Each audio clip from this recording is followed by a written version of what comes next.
Well, hello and welcome to another guest interview here on the Profit with Law podcast. I'm your host, Moshe Amsel, and this is going to be a good one. Anything that has to do with hiring and growing your team, which is the absolute rocket fuel to growing your law firm, is a conversation that you want to pay attention to and a conversation I want to have. So many people get lost in the beginning stages of their business, and they can't figure out how to get beyond that first level, that solo level where it's just, I'm the one doing the work. I'm the one doing the legal work. I need to move beyond that. And the secret to anybody getting past the 250 to 500,000 revenue mark is to finally recognize that you as a lawyer is not your business. You as a lawyer is just somebody who's doing the work in the firm. And the faster that you bring on another attorney to do that work, the faster you're going to be able to grow your firm. And so many people have a hard time wrapping their heads around this. Real quick, just to recap some things that I've covered on the podcast before. If you as the business owner are doing the legal work, you're also doing the marketing. You're also doing the sales, probably. You're also out there trying to connect with other people, network, and continue to grow the name of your business in the community. So, how much time are you spending on legal work? Your capacity is capped based on the amount of time that you can spend on legal work. Now, if you hire an attorney and their entire job is just to run cases for you, just to serve clients, they're going to be able to spend probably a minimum of 3 times as much time on legal work than you're spending. So imagine if you can bring in somewhere between 250 and 500,000 in revenue, what can an attorney that you have doing full-time legal work on your team do? You're right. It's exactly 3 times that 250 to 500. So you're going to have somewhere between 750,000 to 1.5 million revenue stream per attorney in your firm. And attorney is not just the attorney, it's the legal staff supporting it. It's the paralegal, it's the law clerk, it's the reception taking the calls. So once you recognize that you need to expand your team and put somebody in place, the surrounding support system behind it, more people, is something that you need to do. And that is going to be the thing that's the secret ingredient that's going to get you get your business growing and get you to the point where you're in the multi-million, if depending on how big you want to grow. Like imagine if you have 4 attorneys on staff, you should be $5-6 million in revenue at that point when you have 4 attorneys on staff.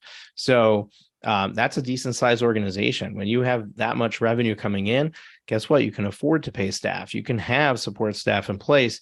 So you're going to have 20, 30 people working. So how do you find those people? That's a conversation we're going to be talking about today. Now, my guest today is the partner in a company called WizeHire, and we've had the other co-founder, Jay Niblick, on the podcast twice. So he was in early episode 162, probably a couple of years ago, and it was called Hiring the Right Way with Jay Niblick.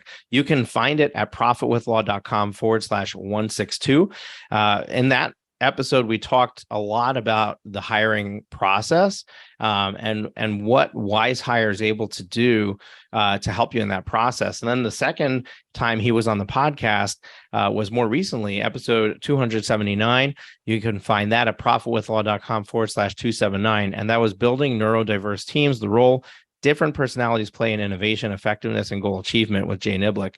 And in that one, we dove deep into the understanding behind what drives people and understanding the DISC assessment, which is heavily used in their hiring process that they promote. But Jay's not on today. Today we have Sid, and I'm going to screw up his last name. I'm going to try it anyway. And I think it's Upadhyay, right? Love it, man. Hopefully I got it right. Thanks for having me on, Moshe. Great to catch up. Sid, how do I pronounce your last name? Upadhyay. Upadhyay.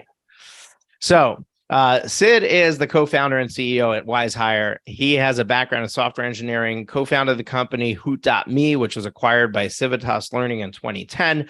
Sid then worked as a software engineer at Civitas Learning from July 2013 to July 2014, attended the University of Texas at Austin, where he earned a BS in business honors and statistics. And now is on this rocket fuel journey with WizeHire, basically out there taking names in the hiring industry. And before we jump into details about hiring staff and what goes into that, and maybe your secret sauce on your side of the partnership, people want to know, who is this guy Sid? What makes him tick? What's his real story? Because we just gave you like he's got a bachelor's and from Austin, and he lives in Houston, and that's basically it. So tell me how you got started, and really what lights you up about what you're doing at WizeHire right now. Moshe, first off, thanks for dating me with the introduction. I love it. And I joke with Jay often about it. We fell into this work and craft at WizeHire. We're about 10 years into it. And what gets us excited is exactly what gets, in any case, every entrepreneur excited. It's that passion for what, started and then grew. For us, it was fundamentally helping small businesses. We did not realize the potential of what we could achieve when we got started. I mean, day zero was helping a small cinema in Austin figure out how to interview for, an accountant role. And here we were recognizing, wait a second, they didn't have enough candidates. They had the wrong people applying. Their jobs were terrible. We went down this rabbit hole. We were consultants at the time, just asking why, going deeper and deeper. And we realized, wow, hiring for Main Street companies is broken. They need and deserve something better. And I think we're chipping away at a problem. I think there's so much more we can achieve, man. But that's what gets us excited every day, which is just connecting people with amazing entrepreneurs, helping them find a great job, and, just making that connection and changing a small community a day at a time, man. Yeah, I love that. And, I'm a user of WizeHire, and I refer it all the time. And folks, you can go to profitwithlaw.com/WizeHire. We have a discount with them. I forget what it is. I think like 10 or 15%, whatever it is. We have a discount with them. So definitely go check it out and check out their service. But what I really love about it is that it's one flat monthly fee, no matter how many positions you're trying to fill.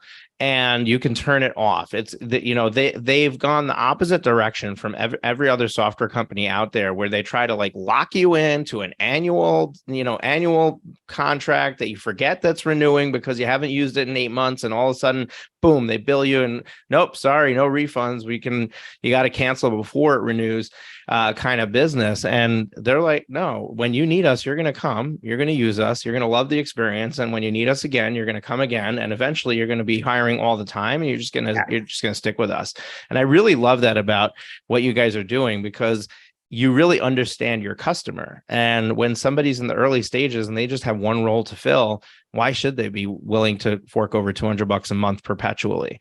Right. This is exactly it. We have to meet our customers and that entrepreneur every stage of the journey, whether it's day one or, when they're hiring every day. Exactly. Now, I'm going to just lay the foundation for our listeners, because a lot of people don't know what WizeHire does. So essentially what WizeHire is a tool to allow you to go through the hiring process as if you had a careers section on your website and an HR department going through the staff, right? And what they do is you put a job posting in WizeHire. You basically say, this is what I'm hiring for. Let's say it's an accountant. They'll have a pre-filled job description for an accountant. They'll tell you what the salary range is in your area. They'll help you fill all that out, automatically, electronically. And then once you have the job description the way you want it and you post it, they're going to send that out to all the job boards out there. I mean, hundreds and hundreds of job boards. It's just going to be done for you. You don't have to figure out, do I want to work with ZipRecruiter, or do I want to work with, I don't even know who else is out there these days. Is Monster still a thing? And LinkedIn, you can connect your LinkedIn account there and have the jobs posted on LinkedIn. All that stuff happens behind the scenes, happens for you. And what's really cool, there's a few really cool things about this tool. First of all, it gives you a board to move people through the hiring process. So essentially, if you have, submit your resume, and then we review your resume, and then we send you follow-up questions, or we have you take a disc assessment. All those things are steps in the journey where you can just move somebody along. And if they don't meet a requirement along the way, you can say, nope, they don't fit the profile, put them into the bucket of, denied, or say no. go and you can automate an email to them saying, hey, you're no longer being considered for this job, and move on. Like, it really simplifies the process, allows you to keep track of what's going on. The second thing that's built into the tool is it runs a disc assessment for every single applicant. So essentially, it allows you to get an insight into how well they will fit the role. And if you want more information on how the disc assessment works and really understanding that, definitely go back and check out the previous episode with Jay Niblick, which I said was episode 279. So profitwithlaw.com/279. By the way, folks, you don't have to remember these URLs, these links, everything we're mentioning. There's a resources section in the description of your podcast player, as well as in the show notes at profitwithlaw.com. So check it out there. So they do the disc assessment, and then the last and final thing that I love, and there might be more that I'm not even telling you about, but this is a feature that that I really love, is they have hiring coaches. So essentially, you can, if you're not getting the applicants you want, or you're not sure if your job description's good, or anything like that, you can connect with a hiring coach, and then they can go through and they can confirm that everything that you have is good. They can give you advice on how to tweak things, change things, make them better, and stuff like that. So for a couple of $100 a month, while you have a job opening in place, which could be 1 month or it could be 3 months, whatever it is, it's really inexpensive. You basically get a full-time HR manager working for you. And that's really, really cool. So if I haven't sold you yet, if you're looking for a team member, you definitely should go to profitwithlaw.com/WizeHire. But this episode is not supposed to be a 30-minute infomercial. Instead, I want to have a conversation with Sid around the product. So all of that was just to tee up the conversation, because I don't want to waste your time with me asking him about his product when I know what it does. Sid, Jay's the disc guy. Jay's the guy who brought that to the table. You're the technology guy. You're the whiz bang behind the tool that's really letting people get the job done.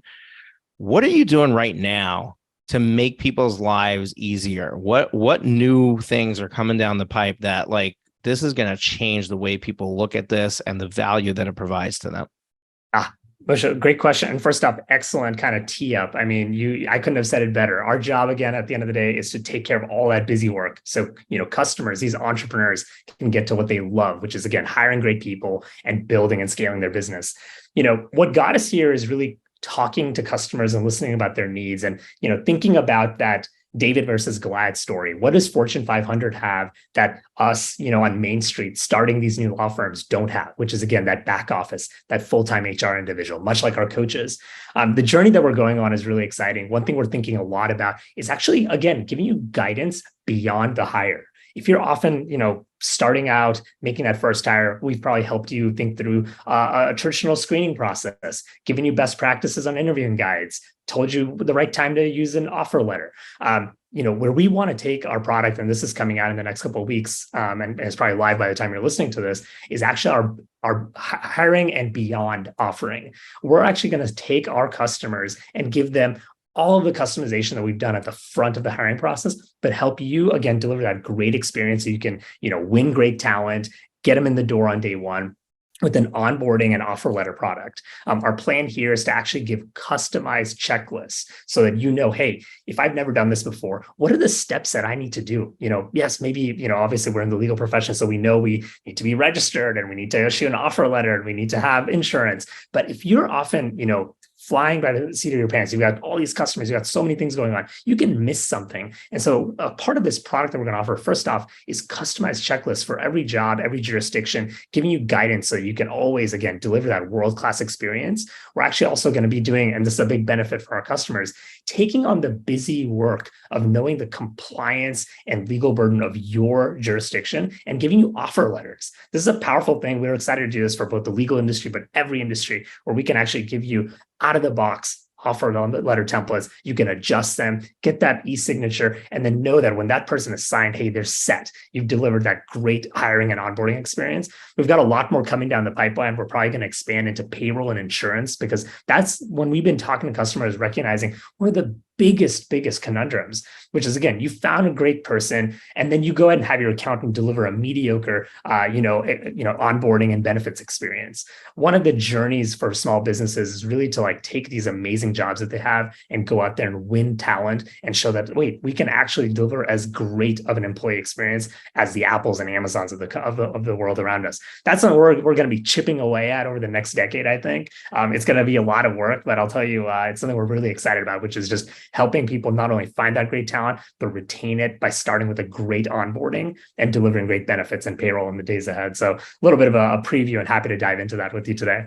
Yeah, look, it's really an important topic, and I've had Molly Hall, she's Molly McGrath, I forget which is the right last name for her, on the podcast, and her business helps people with manually with finding staff. But what they do is they spend the first 90 days with you, coaching you through onboarding them properly, so that they are completely into your organization.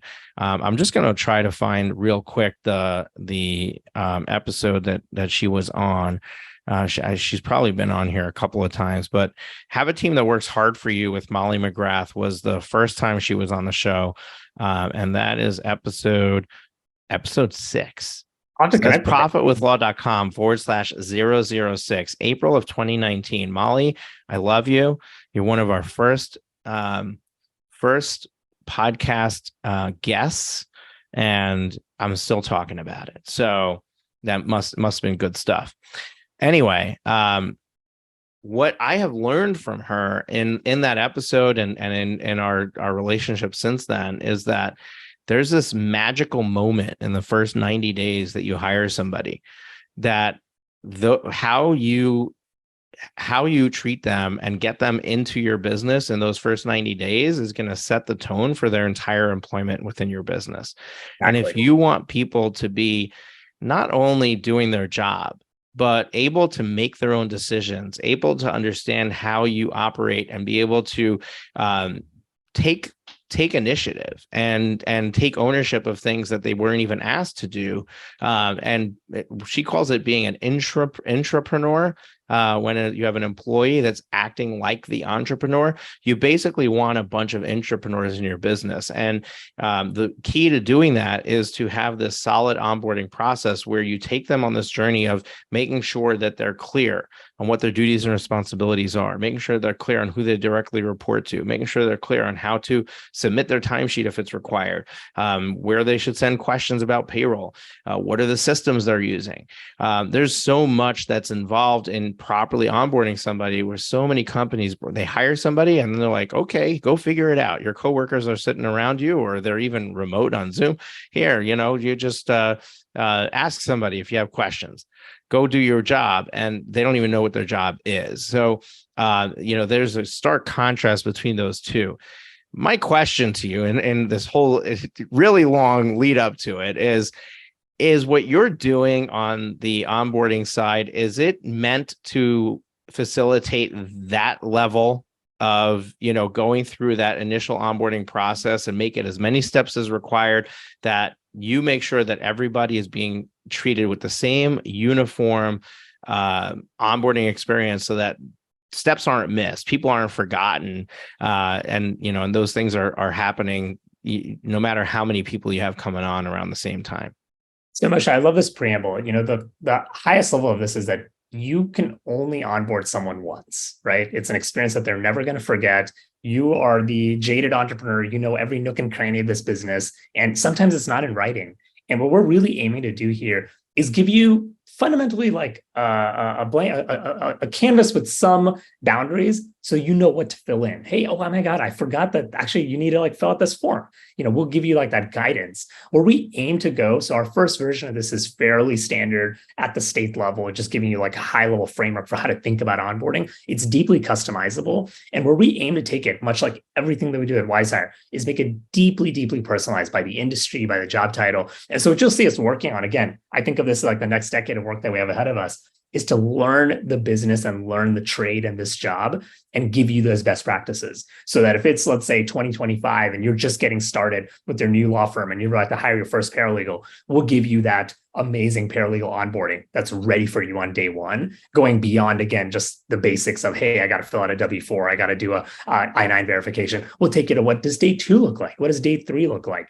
We're starting just with day 1, which is very much focused on HR, but the vision and the aspiration here is to give you, again, spoon feed you that advice, because again, we work with this massive community, we get all these learnings, and we owe it to entrepreneurs to pay it forward. And I think what a great way to do it with a product that already helped you find great talent and now, again, retain and set them up for success. Yeah, I love that. And it's very interesting because you were first solving a problem of getting people on. Now you're solving the problem of fixing retention, right? Like that, really getting people into the position, not just finding them, but actually hiring them and getting them their footing is key to them having longevity in the firm, which is the next problem when you hire somebody, right? What's the next problem? Turnover. Like, okay, I hired somebody, and then what happened? 3 weeks later, they left. And if they had a really good experience in those first 3 weeks, they might not have said yes to the next person that their resume was sitting on, and they finally got a job offer that might have, been a little bit better than what you offered them. And I think that is that what's happening? Like, what precipitated you deciding to go in this direction? Like, what were your customers saying that you're like, okay, this is the thing that's going to be really valuable to them? There are really two stories here. One was this, which was, hey, I don't know what to do next. I've never done this, because so many of our customers, so many of the people you and I both work with, it's their first time. They've worked in a corporate setting, but when they think about, wait a second, how did my HR onboarding 10 years ago work? That's when they get like frozen up. That's when they start Googling and get bad answers. It was this, which is deliver a great onboarding experience. The second thing, Moshe, is that onboarding is so connected to, the full life cycle of an employee. It starts to take you into like the HR, the back office, those systems. And when we talk to entrepreneurs, the other thing we found was that, benefits were a big challenge. This is why we think bundling benefits as part of an optional offering here makes a lot of sense. In some sense, if you think about recruiting and retaining and finding great talent, benefits is becoming one of the biggest differentiators. Small businesses, we still struggle so much to give a thoughtful package in this case. The world is changing around us. Yes, there's like marketplace plans, but again, if you're a first-time entrepreneur, that's just one more thing that is on your plate. You're again trying to win customers, do the marketing, and now in order to get great candidates, you got to go figure out insurance. We want to ideally take some of that busy work off your plate, and we have this case study, and I think this will be published by the time someone's listening to this. But just recently, I believe we helped a law firm actually save something on the order of $70,000 in terms of their benefits costs. There were about 23 people in the firm. They already had a plan, and we were able to work with them and actually get them better savings. So back to this full journey, right? How can we give every person that's listening, every person that works with you in the future, the ability to say like they're our best place to work, basically, and can compete with those Fortune 500s from, again, recruiting to onboarding to retention, all through that employee lifecycle. It's a lot of work, man. We're just getting started though. Yeah, I love that. Now, you've got a lot of data and a lot of experience to work on, and today one of the biggest challenges is a tight labor market. I mean, it's just tough to find good talent. What's the solution for people who, I mean, especially small businesses where, I don't have the benefits package to offer. I don't have the track for somebody to grow and step from being an entry level employee to being a partner at the firm or whatever it is. Like, I don't like small law firms are a real disadvantage when it comes to finding people, and people in my position can turn around and say, yeah, but there are still people out there who want to work for a small firm. There are still people out there who want to have the flexibility, the lifestyle that you might be able to afford them. What are you finding in the marketplace when it comes to this, as far as, is the tight labor market really hurting small business owners? And is the only answer paying more, or are there other solutions to that?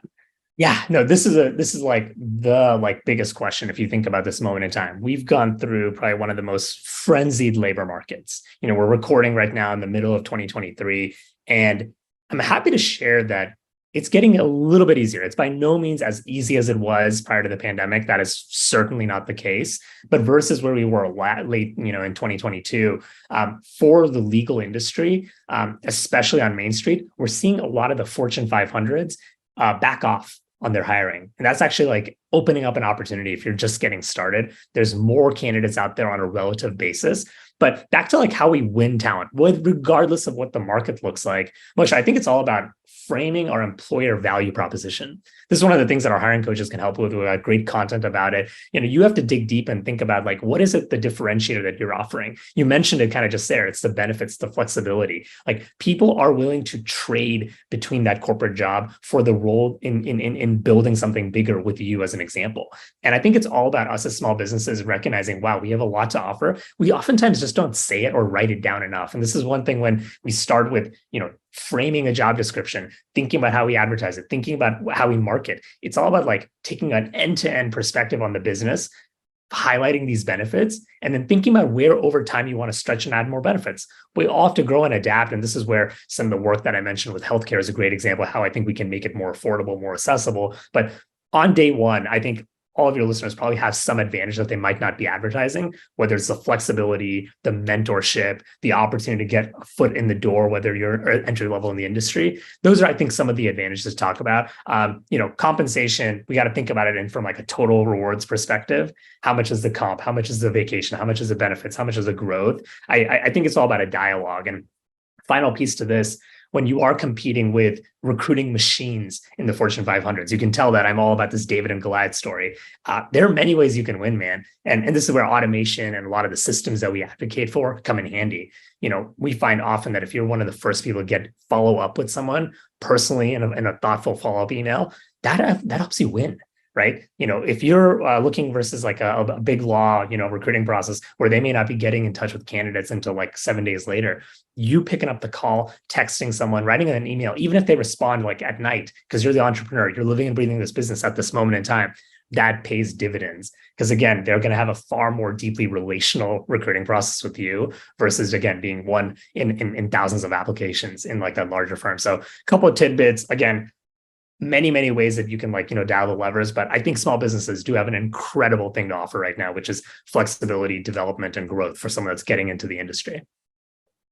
What are you thinking about putting artificial intelligence to work in your application? And I'll give you an example. So I put out a job posting for an accountant specifically needed to be CPA certified, right? Yep. And probably about 60% of applicants that applied were not CPAs, right? So we're going through and needing to weed out. I mean, it's very easy to figure that out when you're reading the resume and you're like, okay, they didn't mention they're a CPA. Let me see if they went to school or if they and you get to the point where you're like, okay, they're not a CPA.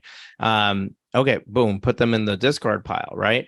But imagine if you had an artificial intelligence engine that was able to vet the applicant for some very specific criteria on the front end. Like they have to have X number of years of experience. If their resume doesn't indicate that, then we discard, right? Or they have to have a certain certification, or they have to live in a certain place. There are some of those filters that instead of us needing to do it manually can be done through technology and understanding what we're looking at, where it's not a form that they're filling out. It's not like the old technology couldn't do it, but artificial intelligence can. Is that something that you're looking at? Is there value there for your clients to have something like that? Where's that on the roadmap?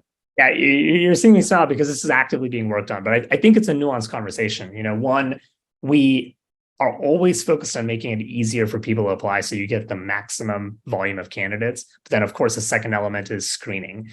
We have a lot of existing filters and check boxes that a candidate may go through.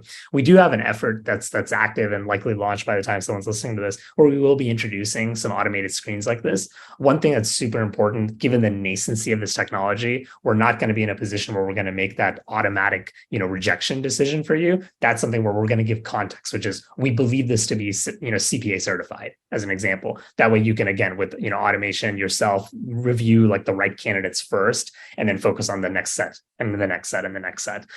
It's an incredible time. There's a lot of change going on around us. And it's our job to keep up to breast with the latest and greatest in the technology and make it, again, as easy to use as possible for, Main Street businesses. Yeah, very interesting and good points, right? Like you don't want to say no to somebody for me, and then False I positives, man. missed a good You got to worry applicant. about that person. Yeah. But I do like the buckets. I do like the, hey, these are the most likely to be of interest to you, and these are less likely, and these are least likely, like that. If there was, and even an engine that can learn based on my discard process, right? Like, hey, he said no to these 10 applicants, and they all had X, Y, and Z, similarities. If I get another one that's similar to that, I'm going to put that in the low likelihood pile. Yeah, the version of that we would do, Moshe, would be we would discern the rule and we'd ask you, hey, Moshe, we noticed that candidates with this are something that you're not interested in. Would you like us to adjust the job description and then go ahead and like adjust the recommendations? That's Ooh, I definitely like the that. direction that we need to go. Yeah, I like that. Adjusting the job description. That makes a lot of sense. Like if, hey, it could be the job description's what's causing this. So, let's adjust that. I mean, I It's think that so there are often the people. case. Yeah, because people go through a search process and they realize, I thought I needed this, but I'm talking to people with that. And actually, no, I need to increase the experience. So definitely something we need to make more accessible. Yeah, and the truth is that there's a lot of people out there who are just going to click apply to everything they see. And so they're not reading the job description. They're not checking to see if they qualify, and they're just like applying to everything.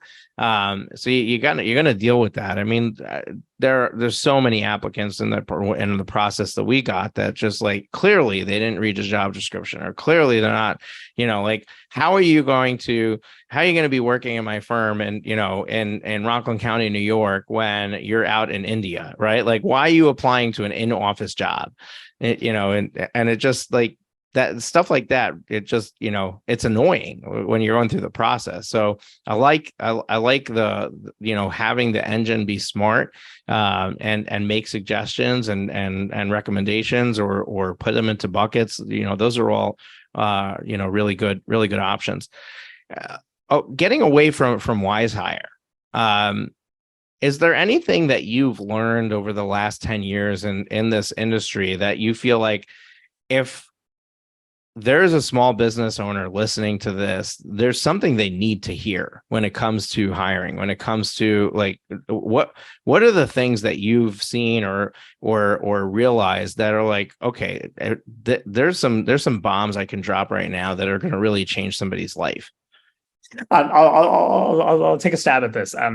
First off, so often when we're small business owners and we're getting started, we're making hires that we haven't either made before, or it's an expertise where we are by no means experts. Think about like when we're running our Facebook ads and now we're about to hire our first digital ads person. When we're starting to make that leap into what is like something where you yourself know that you're a beginner or a novice and you're needing to hire an expert, this is where I think you should really pause and think about your hiring process and the needs, and go talk to other business owners. We're all in mastermind groups. We really need to understand for these, especially very technical skilled roles, because one thing, you don't want to set your business up for a lack of success. Opportunity cost, your own like personal capital, that's super critical. You want to get these hires right, especially when it's something that you're not an expert in. And when you have these discussions with others, you'll get great context and project-based work, project-based interviews. I think those are extremely helpful. Skill-based assessments are also great. Third, like recommendation when you're making hires like this is actually bringing in experts to actually interview for you in these roles and capacities. On this journey that we're all going on, we're about, as entrepreneurs, we're the most T-shaped people in the business. We have our expertise in law, but we have all these like new capabilities that we've built up in marketing, sales, business operations. As we start giving away these hats to others, you need to like push for someone that is 10 times better than you. That way you can keep scaling your business, and don't be afraid to bring others into your interviewing process. To the interviewing process, make it very standardized. This is something that we talk about all the time, but so often we'll be finding someone that's like having a conversation about baseball with one candidate and then having an actual interview with someone else. Write down your questions, have a process built out. And that way you can just ensure you're making the most equitable decision, which means ultimately you're bringing the best person for your company, because that's what you owe, not just yourself, but your team. right? Your team is full of rock stars. They need and deserve someone that's at the same bar. And so I think that's like one of these like thoughtful conversations, which is like, when we're getting started, yes, our networks are small. We may not know exactly what we're looking for, but as we start moving down this journey and like the boulder just starts rolling, again, keep pushing the bar higher and higher, lean on the experts, lean on the network, because we're all here to pay it forward at the end of the day. So a couple of tidbits, hopefully nothing too surprising, but standardizing the process, leaning on the community, I think have served us well, and I think will serve anyone else well as well. Awesome. I love it. Sid, we're here at the juncture at the end the end of our conversation, but this has been it's really fun to talk about, and I really think it's exciting for the small business owner, right? Like the first hires in your business are the most difficult ones to make the decision to bring on. Often we've got a lot riding on it because everything that we have to spend is being invested in this person. And if we don't get it right, there's this feeling of like, oh my gosh, like I'm going to have to shut the doors, and the truth is that it's not that drastic. We tend to over amplify the fear of failure. And the truth is that, when was the last time that you tried something and you hit it right the first time? Like, and just look at everything. Like you learn to ride a bike. How many times did you fall before you got it? You learn to play baseball. How many times did you strike the bat instead of hitting the ball before you hit the ball, right? And then even then you weren't good at it until you did it many, many, many times. How do you expect yourself to get the hiring right the very first time that you try to bring somebody on? So there's so many people that I work with that like, oh, I hired somebody and it was a disaster. And now I'm going to wait 18 months, 24 months before I even try it again.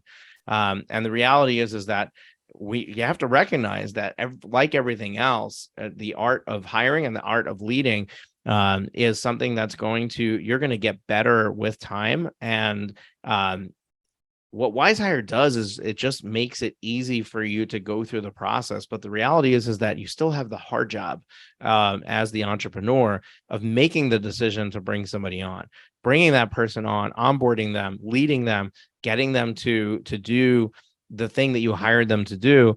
And sometimes it doesn't work out. Sometimes they seem great the first 3 months, and then you realize, hey, wait a second. Now there's a new person. It's almost like, some people get married too fast, and then all of a sudden they're divorced a year later, and you're wondering what happened. Well, guess what? I found the real person after they tied the knot, right? Like, so that's going to happen. That stuff's going to, the stuff's going to come to the surface, but you're going to start to learn how to recognize it. It's almost like, somebody who's, been married twice and now is looking for their third time. They can smell a crazy person a mile away where somebody else probably couldn't tell. Which we all need to be they've learned at the end of the day. We all have to be introspective and look at that hire and recognize where were they off? Where could we as the manager have done better? And that's, again, that journey that you said, just keep accelerating it. Never pause and wait, right? Because you owe it to yourself as you're making this jump. Yeah. And the truth is I mean, I've read some astounding numbers of what the cost of turnover is. And it's expensive. And if you do it too many times, it will run you into the ground. But the reality is that there was a reason you tried to hire that person. There was a reason that you felt that position was something worth filling. And when it doesn't work out, because that will happen, don't question the initial decision of whether that position is the thing that you need to fill. Question why that person didn't work out and figure out how to do it better the next time. And don't sit there and say it doesn't work and then let years go by with stagnant growth in your business just because you wrote it off. I really think that as business owners we need to get really good at expanding our team, and when we think we're done, we need to do more. Somebody recently on I don't remember if it was a podcast interview or somewhere else. I'm trying to remember where it was, but it's not the first time I heard it. And they said that you should always be hiring. You should always have open positions in your business, even if you're not actually ready to bring somebody on, because you don't know when the right person is going to be available. I think the perspective here is that most small business owners and entrepreneurs that we meet, they put off hiring way too long. And so that mindset right there is actually probably getting them better aligned with the actual needs and demands of their business. Because when you're pausing and at the, midnight hour deciding, okay, now I'm going to make a hire, your team already knew this. They're the people you probably want to chat with because they're like working all these cases, working extra hours and realizing, hey, Moshe actually needed to hire 2 more paralegals. Finally, he's making that hire. So back to that mentality, which is like, we're all on this journey to scale. Always be hiring is probably the best way to go about it, man. Yeah, love that. And the truth is that it's a new mindset to think through things, because it's like, wait a second, why can't I do that? Why shouldn't I have every attorney who's looking for a job be passing through my firm, even though I'm the small kid in the block? Because I'm bound to find out somebody who's looking that's a real catch because I had that job posting sitting there. So it really doesn't hurt, because there's no, and I am not a lawyer, but I'm going to tell you that I'm pretty sure that there's no law in any state that requires you to hire somebody because you posted a job. We all live in a world of at-will hiring, and this is a two-way dialogue. But by having that ad open and being open with your P&L and thinking about you can do this, that's how you're going to get great talent, right? It's about your business today and how it's going to transform through the hire and expand. Yeah. You can meet people along the way and just say, no, you're not a candidate, or, we're not filling this position today, or whatever, whatever your thing is. But it's a great way to be able to get a glimpse of what talent is coming across, across the wire. And you may not have known about it if you didn't have that in place. And then when you're ready to make a hire, hey, there's no candidates. Well, yeah, because you just missed one that just got picked up by the firm down the street. So I love that way of doing it, and I'm sure Sid loves, because then you keep your monthly payment going every month. But no, just all kidding aside, like they're not worried about that monthly payment, but you can use their tool perpetually. Now you do have to refresh job postings from time to time, and their coaches will help you with that. Their system, I think, on automated will help you with that.